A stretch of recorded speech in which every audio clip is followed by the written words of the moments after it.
Hey everybody, wanted to show you guys the Doorwin bifold doors today.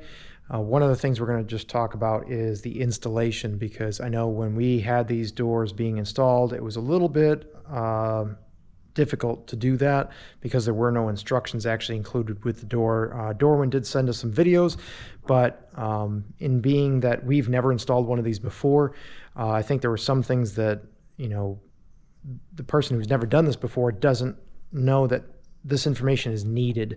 Doorwin did not convey that information that I think was pretty much very useful in just laying out everything when you first start. So the first thing you're going to install is the frame that goes around these multi-part doors.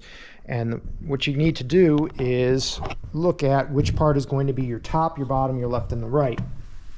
So the most important thing to start with is your bottom panel.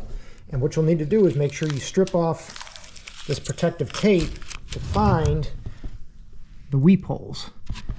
And it might be a little hard to find one here. There's your weep hole right there. Okay, that's going to obviously face the outside of the house. The second thing you're going to look at is the bottom rail and the top rail are different. The bottom rail is going to have these chrome strips here where your hinges ride on. They've got these little wheels that ride on these chrome strips. So that's going to be your bottom rail. Your top rail is also going to have a little channel, but this does not have the chrome strips on it. Next thing you're going to look at is figure out which side is left or right, and your doors will fold out unless you had them designed otherwise, and that'll be on your design plan.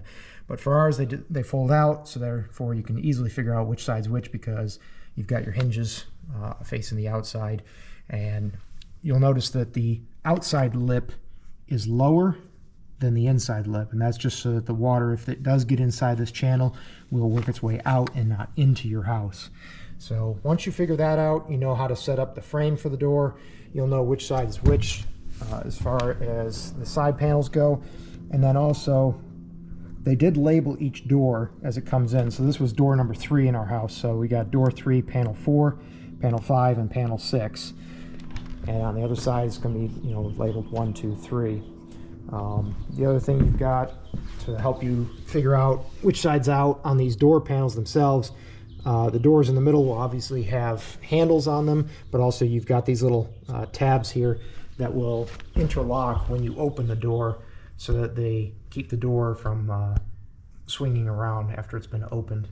The other thing that helps you figure out which way is the top or the bottom of the door, the top of the door has 2 hinges which are very close to each other, whereas the bottom only has 1 hinge there, and then there's another hinge in the middle. So once you have all those things laid out, you can easily figure out which side is up or down, in and out, and hope that helps you guys out installing your bifold door. This one is a 6-panel bifold door, 16 feet by 10 feet high, and we've been just nothing but happy with it. This door is amazing. So wish you guys the best of luck. Enjoy.